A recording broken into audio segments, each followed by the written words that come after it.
things that they really don't know about, things that they scared to do, things that they feel like, oh, why are you doing it if you can do this? But they don't really see the freedom in what you're doing. I had a guy tell me, hey man, why are you living in an RV? I looked at him, I said, why are you living in them apartments over there?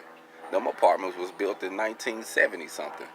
I was like, my RV was built in 2004 and it was over 50K. And I own it. You know what I mean? I moved from the south to Phoenix, where it's warm at, where I can grind it so I can enjoy this type of weather when everybody else is cold, where I can be able to have my own type of luxuries. So don't criticize or knock what you don't know nothing about. You see what I'm saying? So meanwhile, while other people right now are probably just getting off and jumping into the traffic, I've been chilling all day because I grinded 6 days a week and today is my Friday. Hold on.